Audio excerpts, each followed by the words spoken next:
গল্পকথন by Kallol চ্যানেলে আপনারা শুনছেন হুমায়ুন আহমেদের উপন্যাস ছায়াবিথি। আজ তৃতীয় পর্ব। নায়লার চোখ বড় বড় করে বলল, আপনি এত বড় গাড়ি নিয়ে এসেছেন? আমরা যাব পুরানো ঢাকায়, এত বড় গাড়ি তো গলিতে ঢুকবে না। আলম বলল, যতদূর যাওয়া যায় চলো যাই, তারপর না হয় রিক্সা নিয়ে নেব। জামান যাচ্ছে না? না, ও বাবুকে ডাক্তারের কাছে নিয়েছে। বাবুর কাশি হয়েছে, কাল রাতে খুব কাশ ছিল। অবশ্য বাবু সুস্থ থাকলেও যেত না, ওর নাকি মেয়ে দেখতে যেতে ভালো লাগে না। আলম খানিকটা অবাক হয়ে নায়লাকে দেখছে। নায়লা কেমন হড়বড় করে কথা বলে যাচ্ছে। আমাদের বিয়ের সময় কিন্তু ও আমাকে আগে দেখেনি। চোখ বন্ধ করে বিয়ে হয়েছে? অনেকটা সেরকমই। তাহলে চলো রওনা হই। তুমি যা সাজ দিয়েছ, তোমার পাশে তার অন্য কোনো মেয়েকে ভালোই লাগবে না। নায়লা লজ্জিত ভঙ্গিতে হাসল। হালকা গোলাপি রঙের সুতির শাড়ি পরেছে। সাজের মধ্যে সাজ হলো চোখে কাজল। নিজেই কাজলদানে কাজল বানিয়ে চোখে দিয়েছে। প্রথমে হাতে দুগাছি সোনার চুড়ি পরেছিল, তাকিয়ে দেখে হাত খালি খালি লাগছে। হাত ভর্তি সোনার চুড়ি থাকলে একটা কথা, এত চুড়ি সে পাবে কোথায়? বিয়ের সময় বাবা যা দিয়েছিলেন তাই, সেখান থেকেও কিছু নষ্ট হয়েছে। বাবুর জন্মের সময় গলার হারটা বিক্রি করতে হলো।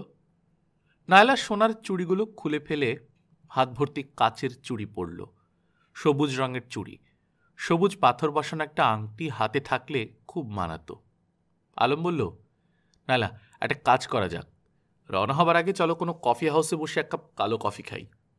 কফি খেতে খেতে আমাদের স্ট্র্যাটেজি ঠিক করে নিই। স্ট্র্যাটেজি কিসের? একটা পরিকল্পনা করতে হবে না, যাতে মেয়েটা আমাকে পছন্দ করে। ফার্স্ট ইমপ্রেশন ভালো না হলে খেলা ড্র হয়ে যাবে। বেশ তো, চলুন কফি খাই। আর গাড়িটাও বদলাতে হবে, ছোট গাড়ি নিতে হবে। আমার পোশাক আশাক কি ঠিক আছে? হ্যাঁ ঠিক আছে।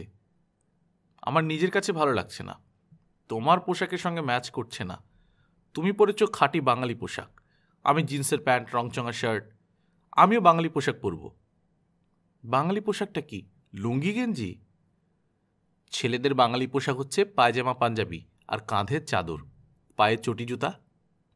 আগে ছিল, এখন এসব কেউ পরে না। তাহলে তুমি বলছো আমার ড্রেস ঠিক আছে? হ্যাঁ। গায়ে সেন্ট মেখেছি, বুঝতে পারছো তো? সেন্টটা কোনো সমস্যা করবে না তো? নায়লা বিস্মিত হয়ে বলল, সেন্ট সমস্যা করবে কেন? অনেক মেয়ে আছে ছেলেদের সেন্ট মাখা একেবারেই পছন্দ করে না। তারা ভাবে এটা হলো এফেমিনেট, মেয়েলি ব্যাপার। পুরুষদের গায়ে ঘামের কড়া গন্ধে তাদের কিচ্ছু যায় আসে না, কিন্তু আফটার শেভের মিষ্টি গন্ধ তাদের পছন্দ না। আপনি বুঝি মেয়েদের পছন্দ অপছন্দ নিয়ে খুব চিন্তা করেন? আগে করতাম না, এখন করি। বিয়ের চেষ্টা যে আমি এখন শুরু করেছি তা না, বেশ কিছুদিন থেকেই করছি। বিদেশেও বাঙালি মেয়ে আছে, কয়েকজনের সঙ্গে কথাবার্তাও এগিয়েছিল, শেষে তারা পিছিয়ে গেল। আমি হলাম ঘর পোড়া গরু, কাজে এবার আমি খুব সাবধান। কফি শপটা সুন্দর, লোকজন একেবারেই নেই। সকাল 10টার দিকে এদেশের লোকজন কফি খেতে চায় না, এরা কফি খায় বিকেলে। আলম বলল, নায়লা এখন তুমি তোমার বান্ধবী সম্পর্কে আমাকে ব্রিফিং দাও। তার নাম হলো অরুণা, তাই না? পড়াশোনা কত দূর? বিএ পাশ করার পর বিএড ডিগ্রি নিয়েছে। একসময় স্কুলে পড়াতো, এখন রিসিপশনিস্টের কাজ করছে। সর্বনাশ, মাস্টার নেই? মাস্টার নিতে অসুবিধা কি? মাস্টাররা পৃথিবীর সবাইকেই ছাত্র মনে করে, এই হচ্ছে অসুবিধা। বাসর রাতে জিজ্ঞেস করে বসতে পারে, বাসর রাত কোন সমাস? নায়লা হাসছে, শব্দ করে হাসছে, গালে কি সুন্দর টোল পড়েছে। আলম বলল, তোমার নিজের পড়াশোনা কি? নায়লা হাসি থামিয়ে বলল, আমার পড়াশোনা নেই। সরে ও সরে আর তাও জানো না? না জানার মতোই। আমি ইন্টারমিডিয়েট পাশ করতে পারিনি। পরীক্ষার 1 মাস আগে বিয়ে হলো, পরীক্ষা দেয়া হলো না। পরের বছর পরীক্ষা দেব ভেবেছিলাম, সেই বছর বাবু হলো। এখন উৎসাহ চলে গেছে। বিয়ের জন্য পড়াশোনা দরকার ছিল, বিয়ে হয়ে গেছে, আর পড়াশোনা দিয়ে কী হবে, তাই না? নায়লা জবাব দিল না। আলম বলল, তোমার মন খারাপ করিয়ে দিলাম নাকি? চলো যাওয়া যাক। মন খারাপ করার কিছু নেই, আমি সত্যি কথাই বলছি। এখন পর্যন্ত মেয়েদের সব কিছু বিয়ে এবং বিয়ের পরে স্বামী নামক বস্তুটি কর্তৃক নিয়ন্ত্রিত। জামানের সঙ্গে বিয়ে হয়েছে বলে তুমি একরকম হয়েছ, জামানের সঙ্গে বিয়ে না হয়ে যদি আমার সঙ্গে হতো, তুমি হতে অন্যরকম। আমি বা জামান আমরা কিন্তু বদলাচ্ছি না, বদলাচ্ছ তুমি। মেয়েরা পুরোপুরি পানির মতো, নিজের আকৃতি নেই, যে পাত্রে রাখা হচ্ছে সেই পাত্রের আকার ধারণ করছে। সবাই করছে না, কেউ কেউ হয়তো করছে। আলম বলল, করছে না এমন সংখ্যা খুবই অল্প। যারা করছে না তাদের আবার বিয়ে হচ্ছে না, হলেও হয়তো ভেঙে যাচ্ছে, বিয়ে টিকছে না। বিয়ে যাতে না ভাঙে এই জন্যই মেয়েরা নিজেদের বদলায়। বদলানোর ব্যাপারটা পুরুষদের জন্য কঠিন বলেই মেয়েরাই এই কাজটা করে। তারা যে জেনে শুনে করে তাও কিন্তু না। প্রকৃতি তাদের ডিএনএ অনুতেই ব্যাপারটি লিখে দিয়েছে, প্রোগ্রাম করা। কেন এরকম প্রোগ্রাম করা জানো? না। জানতে চাও? বলবো? অন্য সময় বলবেন, আমাদের দেরি হয়ে যাচ্ছে। ওর নাকি পাবো না। না পেলে না পাবো, কথাগুলো জরুরি, তুমি শুনে রাখো, তোমার লাভ হবে। কি লাভ? নিজেকে জানতে পারবে। নিজেকে যত ভালো জানবে ততই লাভ। নিজেকে জানতে চাও না? নালে কিছু বলল না। আলম বলল, এসো আরেক কাপ কফি খাওয়া যাক। কফি খেতে খেতে ব্যাপারটা তোমার কাছে ব্যাখ্যা করি। আমি আর কফি খাবো না, আপনি খান। তুমি তাহলে চা খাও, দিতে বলি? বলুন। আলম চায়ের কথা বলে নায়লার দিকে খানিকটা ঝুঁকে এলো। তার চোখ চকচক করছে। আগ্রহী শ্রোতাকে কথা শোনানোর আনন্দের সবটাই এখন তার চোখে মুখে। প্রকৃতি যে এই কাজটা করে, কেন করে? প্রকৃতি অকারণে কিছু করে না, তার সব কিছুর পেছনে কারণ আছে, যুক্তি আছে। বর্তমান নিয়ে প্রকৃতির তেমন মাথা ব্যথা নেই। প্রকৃতির দৃষ্টি সবসময় ভবিষ্যতের দিকে। প্রকৃতি দেখে মানবজাতির ভবিষ্যৎ কি, সে সেই ভবিষ্যৎ নিশ্চিত করার জন্যই এই কাজটা করে। বুঝতে পারছো? না। তোমার এবং তোমার স্বামীর সুসম্পর্কের উপর নির্ভর করছে তোমার ছেলে মেয়েদের ভবিষ্যৎ। প্রকৃতি সেই দিকে লক্ষ্য রেখে চেষ্টা চালাবে সম্পর্ক ঠিক রাখতে। স্ত্রীর মনে স্বামীর প্রতি যে ভালোবাসা ও মমতা তৈরি হয়, তার অনেকটাই মিথ্যা ভালোবাসা, মিথ্যা মমতা। এই মিথ্যা প্রকৃতির সৃষ্টি। কি যে বলেন আপনি! শুনতে খারাপ লাগলেও যা বলছি তা সত্যি। তুমি জামানকে ভালোবাসো, বাসো না? এই প্রসঙ্গ থাক। থাকবে কেন? এসো আমরা অ্যানালাইজ করি। ধরে নেওয়া যেতে পারে এই ভালোবাসা তীব্র। জামান অফিস থেকে ফিরতে দেরি করলে তুমি অস্থির হও, ফেরার সময় গেটে তাকিয়ে থাকো, যেই দেখো সে রিকশা থেকে নামছে, তুমি আনন্দে অভিভূত হও। আপনি বলতে চাচ্ছেন এই আনন্দের মধ্যে ভালোবাসা নেই? থাকলেও সেটা খুব সামান্য। এই আনন্দের প্রায় সবটাই নিরাপত্তাবোধের আনন্দ। তুমি একজনকে দেখছো যে তোমার সন্তানের ভবিষ্যৎ নিশ্চিত করবে, তোমাকে আশ্রয় দেবে, তোমার শারীরিক চাহিদা মেটাবে। আপনি বলতে চাচ্ছেন আমাদের যেসব চাহিদা আছে সেসব বাইরে থেকে মেটাবার ব্যবস্থা থাকলে আপনার বন্ধুর জন্য আমার ভালোবাসা থাকবে না? না থাকারই কথা। তোমাদের দুজনের চরিত্র সম্পূর্ণ দুরকম। সম্পূর্ণ দু ধরনের চরিত্রের দুটি মানুষ একজন আরেকজনকে ভালোবাসতে পারে না। ভালোবাসা ব্যাপারটাই ধোঁয়াটে। প্রকৃতির একটা খেলা, যার উদ্দেশ্য ভবিষ্যৎ মানব সৃষ্টির নিরাপত্তা। আপনার এই বক্তৃতা বন্ধ করুন তো, শুনতে ভালো লাগছে না। চলো রওনা দেয়া যাক। আজ আর গিয়ে লাভ হবে না, অরুণা চলে গেছে। যেমন খুশি খুশি গলায় বলল, আজ না যাওয়াই ভালো। তাছাড়া তোমার সঙ্গে যেতেও চাচ্ছি না। এক তরুণীকে সঙ্গে নিয়ে আরেক তরুণীকে দেখতে যাওয়ার কোনো মানে হয় না। আমি জামানকে নিয়ে কাল পরশু যাব। আমি চলে যাই তাহলে? এত তাড়া কিসের? বসো। বসে কি করব? গল্প করবে? তুমি গল্প করতে না চাইলে আমি গল্প করব, তুমি শুনবে। নায়লার অস্বস্তি লাগছে। সে গল্প করবে? কি গল্প করবে? নায়লা, জি? তুমি এমন গালটা লাল করে বসে আছো, ব্যাপার কি? তুমি কি আগে কখনো কোনো ছেলের সঙ্গে বসে চা খাওনি? নায়লা জবাব দিল না। বিয়ের আগে প্রেম টেম কিছু হয়নি? আলম ভাই, আমি উঠি, বাবুর শরীরটা ভালো না। বাবু তো জঙ্গলে পড়ে নেই, বাবার সঙ্গে আছে, ডাক্তার তাকে দেখবেন। ইতিমধ্যে হয়তো ওষুধও দেওয়া হয়েছে। আমার সঙ্গে বসে থাকতে কি তোমার অস্বস্তি লাগছে? অস্বস্তি লাগবে কেন? সেটাই তো কথা, অস্বস্তি কেন লাগবে? শোনো নায়লা, আমি যে ক্রমাগত বকবক করে যাচ্ছি তার একটা কারণ আছে। আমি আমেরিকার যে অঞ্চলে বাস করি সেখানে বাঙালির বংশও নেই। মাসের পর মাস চলে যায়, কোনো বাংলা কথা শুনি না। বাংলা কথা শুনবার জন্য আমাকে আপনি বসিয়ে রেখেছেন? না, তোমার সঙ্গ পাবার জন্য বসিয়ে রেখেছি। এই সময়ের তরুণী মেয়েরা কিভাবে কথা বলে, কি ভাবে, এইসব আমার জানা দরকার।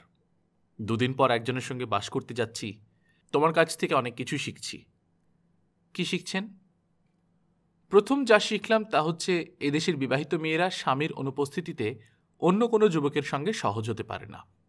তারা সহজ হয় স্বামীর উপস্থিতিতে, অথচ উল্টোটাই হওয়া উচিত ছিল। শোনো নাইলা, বেলা 12টা পর্যন্ত তোমাকে আমার সঙ্গে থাকতে হবে। কেন? কারণ 12টা পর্যন্ত আমি গাড়ি ভাড়া করেছি। আমার ধারণা ছিল অরুণা নামের তোমার বান্ধবীর বাসায় যাওয়া, গল্প করা, তারপর তোমাকে নামিয়ে দেয়াতে 12টার মতো বেজে যাবে। যেহেতু অরুণা প্রোগ্রাম বাতিল, সেহেতু তোমাকেই থাকতে হবে 12টা পর্যন্ত। আমি তো শুধু শুধু টাকা নষ্ট হতে দিতে পারি না। এত কিছু বলার দরকার নেই, আমি থাকবো 12টা পর্যন্ত। গুড, তাহলে চলো একটা ঘোড়া কিনে নিয়ে আসি।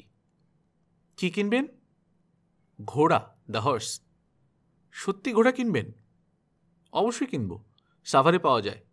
তুমি বোধহয় আমার কথা বিশ্বাস করছো না।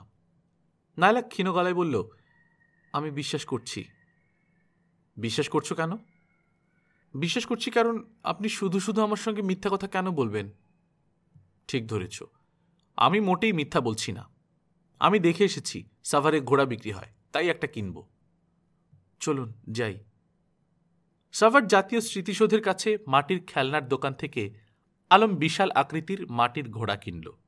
শুধু ঘোড়া না, ঘোড়া এবং হাতি দুটাই কিনল। হাসি মুখে বলল, তোমার ছেলের জন্য কিনলাম। ঘোড়া এরা সুন্দর বানিয়েছে, কিন্তু হাতি সুবিধা হয়নি। দেখতে ইঁদুরের মতো লাগছে, তাই না? মনে হচ্ছে না বড় সাইজের ইঁদুর? তুমি এমন গম্ভীর হয়ে আছো কেন নায়লা? মনে হচ্ছে তোমার আশা ভঙ্গ হয়েছে। তুমি কি ভেবেছিলে আমি সত্যি সত্যি ঘোড়া কিনব? হ্যাঁ, টাকাওয়ালা মানুষদের কত অদ্ভুত শখ থাকে, আমরা তাদের সেসব শখ দেখে মজা পাই। ভুল কথা বললে নায়লা, টাকাওয়ালা মানুষদের অদ্ভুত শখ থাকে না। আসলে তাদের কোনো শখই থাকে না। শখ থাকলেই টাকা খরচ। টাকা খরচ হলে এরা টাকাওয়ালা হবে কিভাবে? চলো যাওয়া যাক। স্মৃতিসৌধটা দেখে যাই, আমি আগে কখনো দেখিনি। তোমার দেরি হয়ে যাবে না? হবে, একবার যখন দেরি হয়ে গেছে হোক। গুড, এই হলো স্পিরিট। নায়লা নিঃশ্বাস ফেলে বলল, জায়গাটা এত সুন্দর, ক্যামেরা থাকলে ছবি তুলতাম। ক্যামেরা আমার ব্যাগে আছে, ছবি তুলতে চাইলে তুলে দেব। না থাক, লাগবে না। কেন লাগবে না? অবশ্যই লাগবে। তুমি এখানে চুপচাপ দাঁড়িয়ে থাকো, আমি ক্যামেরা নিয়ে আসছি। নায়লা দাঁড়িয়ে আছে, আলম ক্যামেরা আনতে যাচ্ছে। গাড়ি অনেক দূরে, আলমকে অনেকখানি জায়গা হাঁটতে হবে। নায়লার কেন জানি অস্থির অস্থির লাগছে। অস্থিরতাটা কি জন্যে? বাবুকে রেখে এসেছে সেজন্যে, নাকি এর পেছনে অন্য কোনো কারণ আছে? যেমন বাবুকে ডাক্তার দেখিয়ে মার কাছে রেখে অফিসে যাবে, এই কথা ছিল। রেখে এসেছে নিশ্চয়ই। আচ্ছা, বাবু কি কিছু খেয়েছে?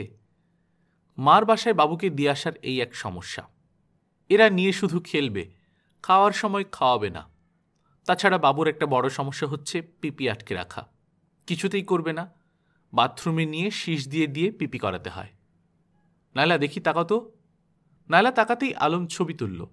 হাসতে হাসতে বলল, আমি ড্রাইভারকেও নিয়ে এসেছি, সে আমাদের ছবি তুলে দেবে। আমাদের ছবি তুলে দেবে মানে কি? নায়লা কি চেয়েছে আলমের সঙ্গে ছবি তুলতে? এখন সে কি বলবে? সে কি বলবে আপনার সঙ্গে ছবি তুলব না? এটা বলা যায় না, অভদ্রতা হয়।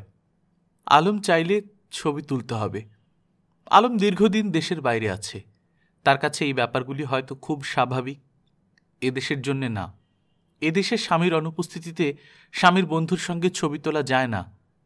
নায়লা, আমার পাশে দাঁড়াও। নায়লা দাঁড়ালো। হাসি মুখে দাঁড়াও। তুমি আমার মুখ কালো করে দাঁড়িয়েছ যে মনে হচ্ছে ফাঁসির হুকুম হয়েছে।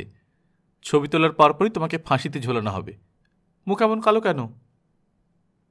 নায়লা ক্ষীণস্বরে বলল, দুশ্চিন্তা লাগছে, বাবুকে রেখে এসেছি। বাঙালি মেয়েদের সঙ্গে বিদেশি মেয়েদের এই একটা বড় তফাৎ। বাচ্চা কাচ্চা হয়ে গেলে বাঙালি তরুণী আর তরুণী থাকে না, মা হয়ে যায়।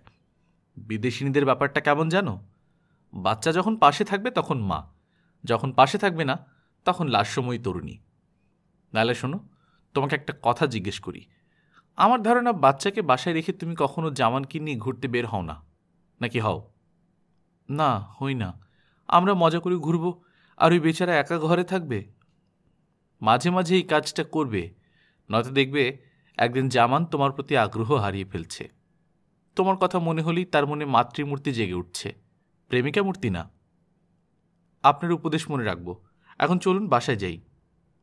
আমি কিন্তু চলে যেতে চেয়েছিলাম, এখানে এসেছি তোমার আগ্রহে। আমার আগ্রহ শেষ হয়েছে। এখন চলুন ফেরত যাই। চলো যাই, তার আগে ছবির রিলটা শেষ করে ফেলি। অল্প কটা ছবি বাকি, রিল শেষ করলেই প্রিন্ট করতে দেব। তবে ছবি ভালো হবে না, সূর্য একেবারে মাথার উপর। নায়লা মনে মনে বলল, ছবি একেবারে না উঠলেই সবচেয়ে ভালো হয়। হাতি ঘোড়া সহ আলম নায়লাকে তাদের বাসায় নামিয়ে রেখে গেছে। খালি বাসা, ফিরুর মাও নেই। জামান কি তাকেও রেখে এসেছে? তালা দেয়া ঘর খুলতে কেমন জানি লাগে। এতক্ষণ সে একা একা থাকবে? আগে কথা ছিল অরুণার বাসা থেকে সে মার বাসায় চলে যাবে, সেখান থেকে সবাইকে নিয়ে বিকেলে বাসায় ফিরবে। সব পরিকল্পনা এলোমেলো হয়ে গেছে। খিদেও লেগেছে, শুধু নিজের জন্য রান্না করতে ইচ্ছা করছে না। অনেক সময় নিয়ে নায়লা গোসল করল।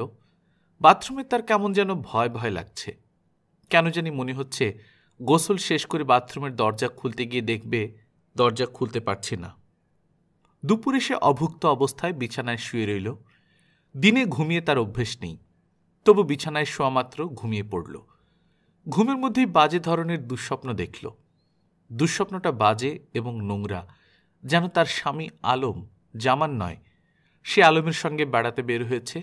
আলম ছবি তুলবে, কোত্থেকে শুটকো ধরনের একটা লোক ধরে নিয়ে এসেছে। তাকে গম্ভীর ভঙ্গিতে বলছে, অটোফোকাস ক্যামেরা, শুধু বাটন টিপলেই হবে।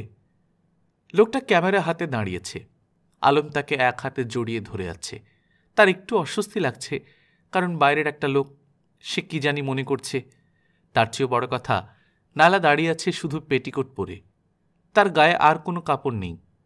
অথচ এই ব্যাপারটাই কেউ কিছু মনে করছে না, যেন এটাই স্বাভাবিক। শুধু নায়লা একাই লজ্জায় মরে যাচ্ছে। নায়লার ঘুম ভাঙল সন্ধ্যা মিলিয়ে যাবার পর। জামান অফিস থেকে এসে দরজা ঠকঠক করছে, তখনও নায়লা ঘুমে। ঘর অন্ধকার, মুখের চারপাশে মশা ভনভন করছে। উত্তরের জানালা খোলা, জানালা দিয়ে শীতের হাওয়া আসছে। শরীর কাঁপছে শীতে। নায়লা উঠে দরজা খুলল। জামান বলল, কি ব্যাপার, শরীর খারাপ? ঘর অন্ধকার করে রেখেছ, ঘুমোচ্ছিলে? হ্যাঁ, বাবু কেন নি? না, আমি ভাবলাম তুমি নিয়ে আসবে। জামান বাথরুমে ঢুকে গেল। কোনো কৌতূহল নেই, কোনো আগ্রহ নেই। আশ্চর্য মানুষ তো। অরুণাকে আলমের পছন্দ হয়েছে কিনা জানতে চাইবে না? ঘরের ভেতর বিশাল আকৃতির মাটির ঘোড়া, মাটির হাতি, সেদিকেও লক্ষ্য নেই। একবার তো জিজ্ঞেস করবে এগুলো কোত্থেকে এনেছ। নায়লা রান্নাঘরে ঢুকল। জামানকে চা দেবে। ঘরে খাবার কি কিছু আছে? মুড়ি থাকার কথা, মিয়ে গেছে কিনা কে জানে। বাবুকে আনতে যেতে হবে, জামানকে আনতে যেতে হবে। ঘরে মুড়ি ছিল না। একটা টিনে কয়েকটা টোস্ট বিস্কিট, সব কটা মিয়ে গেছে। চায়ে ভিজিয়ে খাওয়া যাবে কি? নায়লা চা ও টোস্ট বিস্কিট দিয়েছে। জামান সেই মিয়ানো টোস্ট আগ্রহ করে খাচ্ছে। জামান বলল, মাটির এত বড় খেলনা আলম কিনেছে?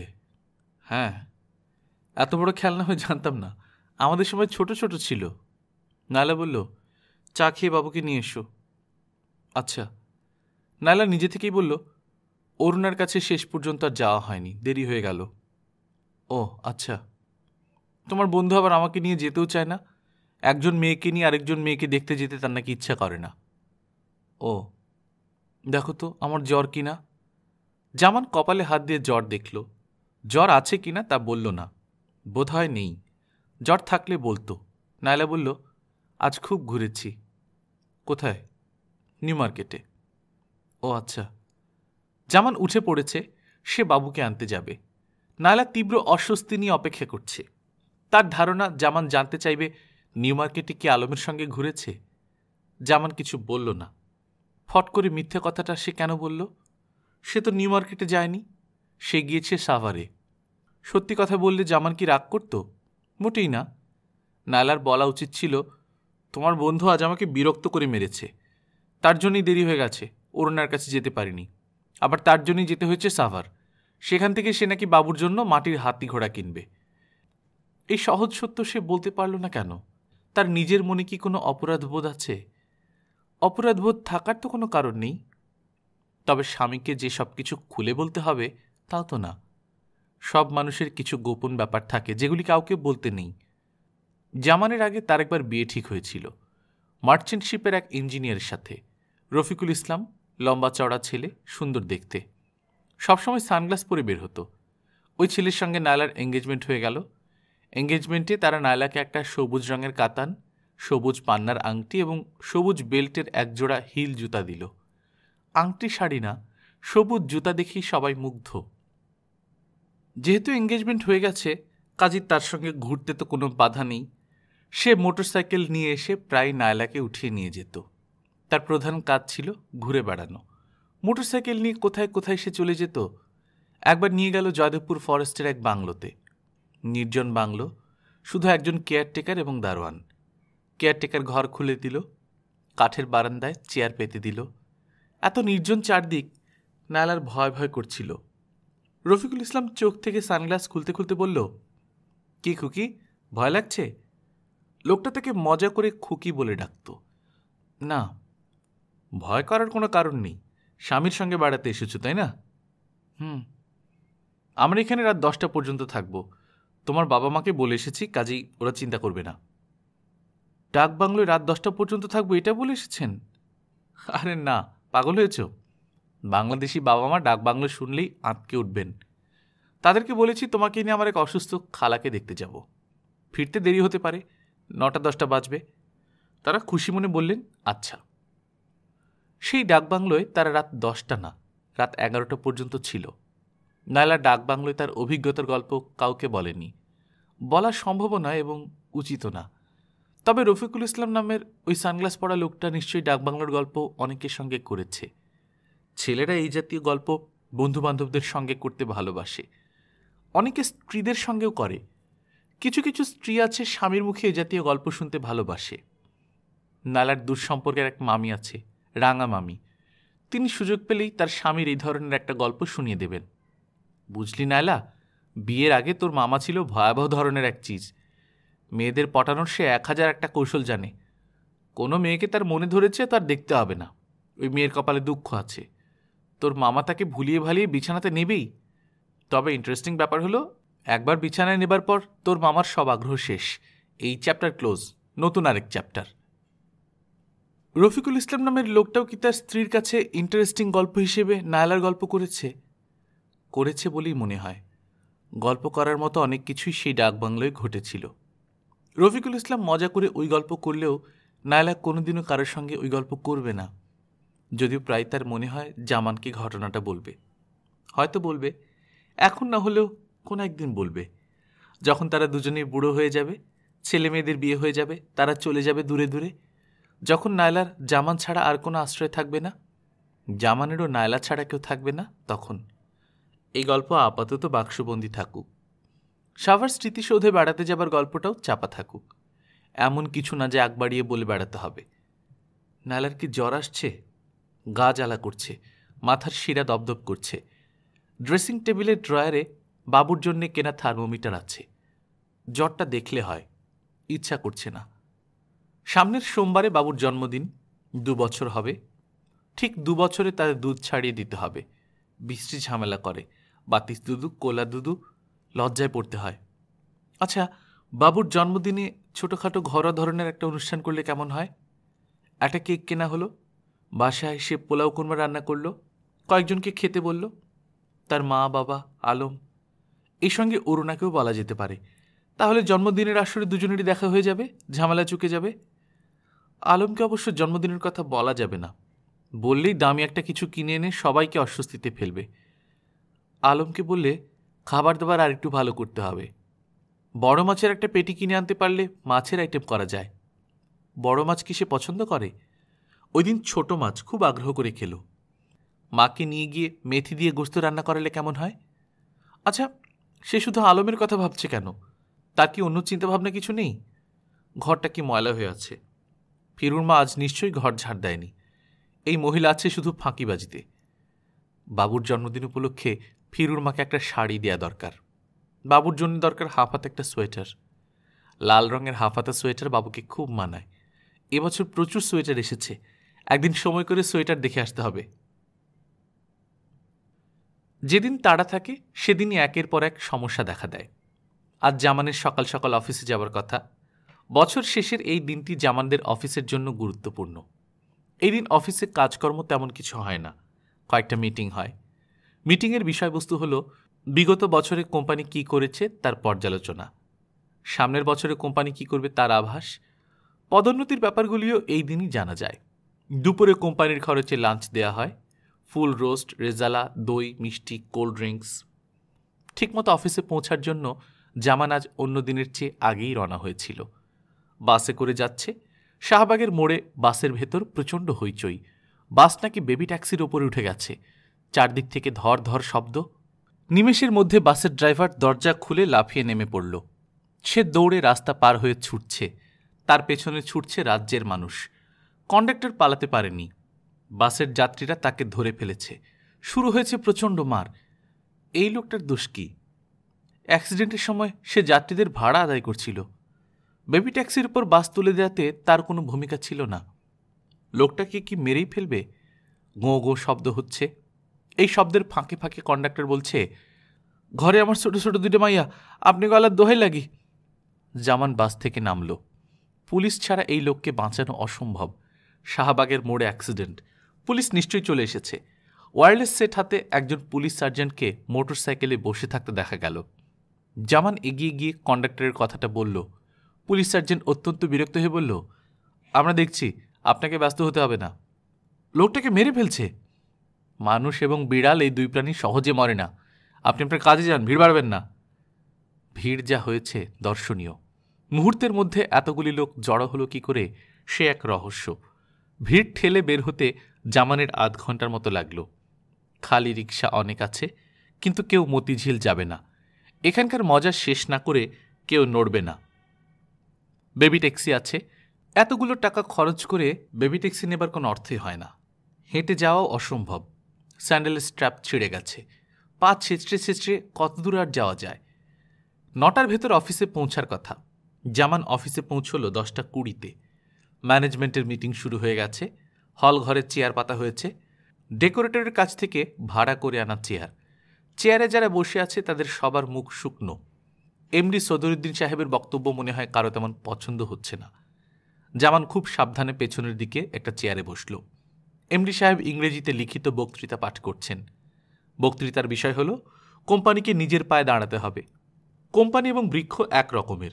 ছোট চারা থেকে হয় মহিরুহ, তেমনি ছোট্ট কোম্পানি থেকে হয় বিরাট মাল্টিন্যাশনাল কোম্পানি।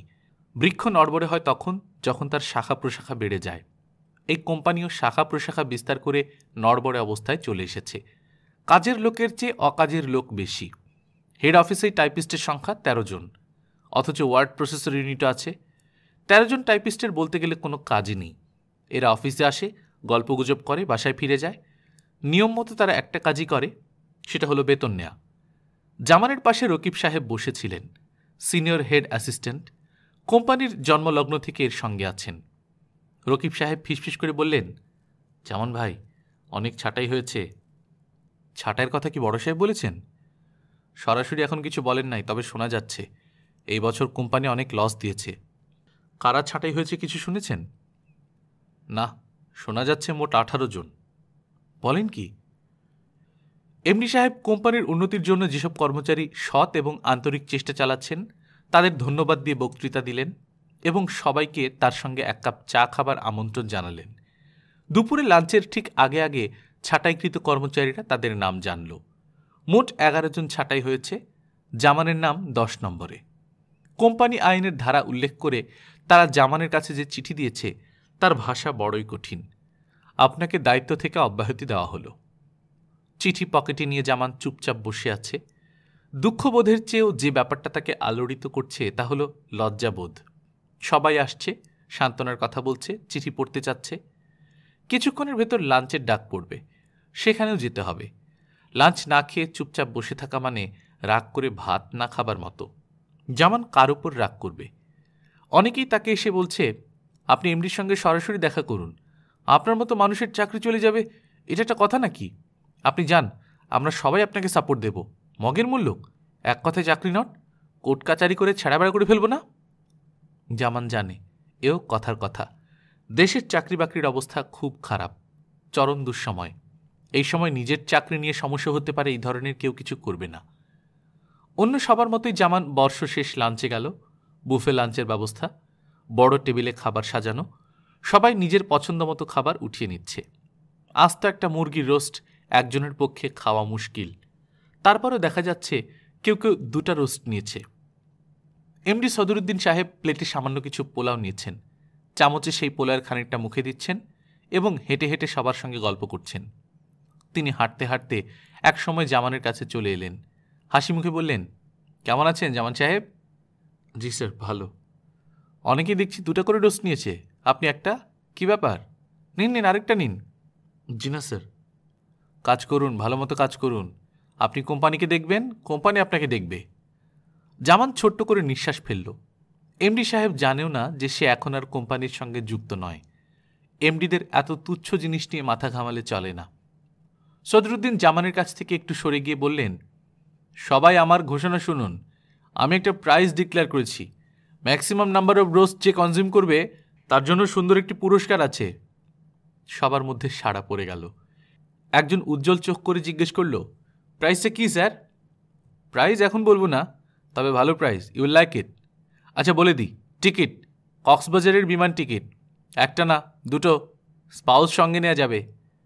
সদরুদ্দিন সাহেব হাসছেন, অন্যরাও হাসছে। ক্যাশিয়ার আব্দুল করিম সাহেবকে রোস্টের থালার দিকে এগিয়ে যেতে দেখা গেল। বাবু মাটির ঘোড়ার উপর বসে আছে, তার এখন খাবার সময়। ডাল ভাত মেখে একটা বাটিতে করে আনা হয়েছে। খাওয়ানোর জন্য তাকে ঘোড়া থেকে নামানো দরকার। সে নামবে না। ঘোড়াতে বসে খেলেও হয়, তাও খাবে না। অনুনয়, গল্প বলা, গান গাওয়া, অনেক কিছুই হলো। বাবু মুখ খুলবে না। ফিরুর মা বলল, পালা এত নাম্মা, খিদা লাগলে আপসে খাইব। নায়লা কড়া করে তাকালো। সব কিছুর মধ্যে আগ বাড়িয়ে কথা বলা তার খুব অপছন্দ। নায়লা কঠিন গলায় বলল, তুমি তোমার কাজে যাও তো ফিরুর মা, তোমাকে উপদেশ দিতে হবে না। উপদেশ না আম্মা, সত্য কথা। সত্য কথা তোমাকে বলতে হবে না। মিথ্যা বললে দোষ, আবার সত্য বললেও দোষ। একটা কথা না ফিরুর মা, তোমার ভাইয়ের আসার সময় হয়ে গেছে। পানি গরম দিয়েছ? হ, পানি গরম আছে। ভালো করে গরম করো। নায়লা ঘড়ি দেখল, 9:10 বাজে। আজ ও এত দেরি করছে কেন? বছরের শেষ দিন তো সবসময় সকাল সকাল ফেরে। তার উপর হঠাৎ করে শীত পড়েছে। শীতের কাপড়ও নিয়ে যায়নি, চাদর নেয়নি। সোয়েটার অবশ্যই আছে, শুধু সোয়েটারে কি শীত মানে? ফিরুর মা, জি, একটু বারান্দায় দাঁড়িয়ে দেখো তো তোমার ভাইকে আসতে দেখা যায় কি না। আসলে তো আমরা এইখানে আইব, একবারে দেখানোর দরকার কি? আচ্ছা যাও, তোমাকে দেখতে হবে না, তুমি আমার সামনে থেকে যাও, যাও বলছি। সব সময় আমার মিজাজ করেন কেন আম্মা? ভাইয়ের তো কোনোদিন এত মিজাজ দেখলাম না। যাও বলছি। কলিং বেল বাজছে। ফিরুর মা দরজা খুলতে গেল। নায়লা ক্ষিপ্ত গলায় বলল, খবরদার, তুমি দরজা খুলবে না, খবরদার বলছি। তুমি রান্নাঘরে গিয়ে বসে থাকো, তুমি আমার সামনেই আসবে না। জামান এসেছে, বাজার এনেছে। পলিথিনের ব্যাগের ফাঁক দিয়ে লাউয়ের মাথা বের হয়েছে। আজও ইলিশ মাছ কিনেছে কিনা কে জানে। এত রাতে বাজার করে কেউ ফেরে? এত দেরি হলো যে। জামান কিছু বলল না, বাজারের ব্যাগ নামিয়ে রাখল। তুমি কি চা খেয়ে গোসল করবে না গোসল করে সরাসরি ভাত খাবে? চা খাবো না। তাহলে বাথরুমে ঢুকে যাও, আমি গরম পানি নিয়ে আসছি। আজ তোমার পছন্দের খাবার আছে। ফিরুর মা গরম পানি চুলাতেই দেয়নি। রাগে নায়লার গা জ্বলে যাচ্ছে। সে নিজেই পানি বসালো। ফিরুর মাকে আর রাখা যাবে না, বিদায় করে দিতে হবে। এতদিন যে তাকে সহ্য করা হয়েছে, এই যথেষ্ট। মনে হচ্ছে জামানের খেতে ভালো লাগছে না। মুখে যত না দিচ্ছে, মাখাচ্ছে তার চেয়ে বেশি। নায়লা উদ্বিগ্ন হয়ে বলল, খেতে ভালো হয়নি? হয়েছে। খাচ্ছ না তো? খিদে হয়নি। খিদে হয়নি কেন? বিকেলে কিছু খেয়েছিলে? জামান উত্তর দিল না, ভাত মাখাতে লাগলো। নিশ্চয়ই চা খেয়ে খেয়ে খিদে নষ্ট করেছ। কাঁচামরিচ নাও, কাঁচামরিচ খেলে নষ্ট খিদে ফিরে আসে। জামান কাঁচামরিচ নিল। নায়লা বলল, কাল দিনটার কথা মনে আছে তো? বাবুর জন্মদিন। মনে আছে। বাসায় সামান্য খাওয়া দাওয়ার ব্যবস্থা কি করব? করো। নায়লা নিঃশ্বাস ফেলে বলল, জন্মদিন না করলে অবশ্য হয়। বাবু তো আর জন্মদিন বোঝে না, ওর কাছে সব দিনই সমান। তাহলে আর জন্মদিনের দরকার কি? বাদ দাও, টাকা পয়সা টানাটানি। আমি ভাবছিলাম জন্মদিন উপলক্ষ করে তোমার বন্ধুকে খেতে বলবো, সেই সঙ্গে অরুণাকেও আসতে বলবো। দুজনের সঙ্গে দুজনের দেখা হলো, আমার দায়িত্ব পালন হয়ে গেল। জামানের খাওয়া শেষ হয়ে গেছে, সে উঠে দাঁড়িয়েছে। একা একা খেতে নায়লার ভালো লাগে না। দুজন একসঙ্গে খেতে বসেছে, একজন খাওয়া শেষ করে উঠে পড়েছে, অন্যজন পেটুকের মতো খেয়েই যাচ্ছে। নায়লাও খিদে রেখে উঠে পড়ল। সে যে খাওয়া শেষ করেনি এটাও জামানের চোখে পড়ল না। বাবু আজ সারাদিন কিছুই খায়নি, তার ঘোড়ায় চড়া রোগ হয়েছে, সারাদিন ঘোড়ার পিঠে বসে থাকে। আজ কি করেছে জানো? দুপুরে খাওয়াতে নিয়ে গেছি, সে বলল ঘোড়া দুধু, অর্থাৎ ঘোড়ার পিঠে বসে দুধ খেতে চায়। কীরকম বজ্জাত হয়েছে দেখো না। ও কোথায়? ফিরুর মা ঘুম পাড়াচ্ছে। ভালো কথা। শোনো তো, তোমার অফিসের লোকজনদের বলে দিয়ে তো, কেউ যদি কোনো কাজের মেয়ে পায় তাহলে যেন আমাকে দেয়। আমি ফিরুর মাকে রাখবো না, বিদায় করে দেব। আজই বিদায় করে দিতাম, বাবুর জন্মদিন পর্যন্ত রেখে তারপর বিদায় করে দেব। তুমি কিন্তু না বলতে পারবে না। সিগারেট খাচ্ছ না কেন? তুমি তো ভাত খাওয়ার পরপর সিগারেট খাও। সিগারেট সঙ্গে নেই, কিনতে ভুলে গেছি। আমি যদি এখন একটা সিগারেট এনে দিই আমাকে কি দেবে? দাঁড়াও, সিগারেট দিচ্ছি, তবে শুধু একটা পাবে। একটাই আছে আমার কাছে। নায়লার কাছে একটা না, এক প্যাকেট সিগারেট আছে। আলমের প্যাকেট ভুল করে ফেলে গিয়েছিল, নায়লা তুলে রেখে দিয়েছে। নায়লা বলল, আচ্ছা শোনো, জন্মদিনে কি করব? করো, তোমার যা ইচ্ছে করে। আমার কোনো ইচ্ছা টিচ্ছা না, আমি তোমার বন্ধু আর অরুণার কথা ভেবে বলছি। শুধু ওদের দুজনকেই বলবে, আর কাউকে না। আচ্ছা, তোমাকে এত রাতে যে সিগারেট বের করে দিলাম, তুমি তো আমাকে থ্যাঙ্কসও দিলে না। থ্যাঙ্কস? সব কিছু তোমাকে বলে দিতে হয়, নিজে থেকে কিছুই করো না। কি যে অদ্ভুত মানুষ। তোমার বন্ধুকে কাল সকালেই কিন্তু দাওয়াত করে আসবে, পারবে না? পারবো। তাকে জন্মদিনের কথা বলার দরকার নেই, জন্মদিন শুনলেই এক গাদা উপহার কিনে হুলস্থুল করবে। তোমার বন্ধুর যা খরচে স্বভাব। আমার অবশ্য খরচে স্বভাবের মানুষ ভালোই লাগে। টাকা তো খরচের জন্যে, জমা করে রাখার জন্যে না। তোমার যদি টাকা হয় তাহলে তোমার স্বভাব কেমন হবে? তুমিও কি খরচে স্বভাবের হবে? নায়লা গড় গড় করে কথা বলে যাচ্ছে। জামান শুনছে, মন দিয়েই শুনছে, উত্তর দিচ্ছে না। যে ভয়াবহ ঘটনা তার জীবনে ঘটে গেল সেটা নায়লাকে তার বলা দরকার, কিন্তু বলতে পারছে না। ছেলের জন্মদিন নিয়ে খুশি মনে কত পরিকল্পনা করছে, সব ভেস্তে যাবে। তাছাড়া নায়লা ছোটোখাটো দুর্ঘটনাতেই ঘাবড়ে যায়, বড় কিছু ঘটলে কি হবে কে জানে। নায়লাকে যা বলার ধীরে সুস্থে বলতে হবে। তুমি আমার কথা কিছুই শুনছো না। শুনছি তো। না, শুনছো না, তুমি অন্য কিছু ভাবছো। কি ভাবছো? কিছু ভাবছি না। আচ্ছা শোনো, তুমি কি এই মাসে আমাকে বাড়তি কিছু টাকা দিতে পারবে? আমি সংসারের টাকা জমিয়ে জমিয়ে তোমার টাকা ফেরত দেব, পারবে? কত টাকা? 1000 টাকা। জামান মনে মনে বড় একটা নিঃশ্বাস ফেলল। 1000 টাকা সে দিতে পারবে। তাকে 3 মাসের বেতন দেয়া হবে, প্রভিডেন্ট ফান্ডের জমা কিছু টাকাও পাবে। খুব বেশি না। গত বছর বাবুর অসুখের সময় বেশ কিছু টাকা তুলতে হলো। নায়লা আগ্রহের সঙ্গে বলল, কথা বলছো না কেন? দিতে পারবে? পারবো। কাল সকালে দিতে পারবে? হ্যাঁ পারবো, আমার কাছে এখনই টাকাটা আছে, তুমি নিয়ে নিও। আসলে টাকাটা আমার কী জন্য দরকার তোমাকে বলি। নূরও এসেছিল, ওর এক বন্ধু এসেছে দুবাই থেকে, 7টা ফ্রেঞ্চ শিফন শাড়ি নিয়ে এসেছে। শাড়িগুলোর 3000 টাকা করে দাম। সে নুরুকে বলেছে নুরু যদি শাড়িগুলো বিক্রি করে দিতে পারে তাহলে নুরুকে সে 1000 টাকায় একটা শাড়ি বিক্রি করবে। নুরু হালকা একটা গোলাপি শাড়ি এনেছিল, কি যে সুন্দর। শাড়িটাকে তুমি রেখে দিয়েছ? না, কোন ভরসায় রাখবো? শেষে টাকা জোগাড় না হলে? কাল সকালে নুরুকে টাকাটা দিয়ে আসবো। এত দাম দিয়ে আমার শাড়ি কেনা ঠিক না, কিন্তু এত সুন্দর শাড়ি, লোভ লেগে গেল। জামানের বলতে ইচ্ছা করছে নুরুকে টাকা দিলে তুমি শাড়ি পাবে না। জামান বলতে পারল না, নিজের ভাই সম্পর্কে এমন কঠিন কথা নায়লা সহ্য করতে পারবে না। তোমার কি ঘুম পাচ্ছে? শুয়ে পড়বে? এসো তাহলে শুয়ে পড়ি। বাবু রাতে কিছুই খেলো না, ও সারা রাত বিরক্ত করবে। বাতিস দুদু করে আমাকে ছিবড়ে বানিয়ে ফেলবে। দুধ কি করে ছাড়াই বলো তো? করলার রস বুকে মাখিয়ে রাখবো। তুমি মনে করে করলা নিয়ে এসো তো। বিছানায় নায়লার স্বামীর কাছে ঘনিষ্ঠ হয়ে এলো, ভারী জড়ানো গলায় ফিসফিস করে বলল, তোমার আর কিছু লাগবে? জামান চমকে উঠে বলল, কি বললে? কিছু বলিনি। আমাকে একটু আদর করো না। আজ তোমার কি হয়েছে বলো দেখি, এমন হাত পাইলিয়ে পড়ে আছো কেন? গল্পকথন বাই কল্লোল চ্যানেলে আপনারা শুনছিলেন হুমায়ুন আহমেদের উপন্যাস ছায়াবিথি, আজ 3য় পর্ব। আমরা নিয়মিত গল্প পাঠ করে শোনাচ্ছি। আপনারা যারা প্রথমবারের মতো শুনছেন কাইন্ডলি সাবস্ক্রাইব করে নেবেন। গল্প পাঠ ভালো লাগলে বন্ধুদের সাথে শেয়ার করবেন। নিজে ভালো থাকবেন, আশেপাশের লোকজনকে ভালো রাখবেন। টাটা।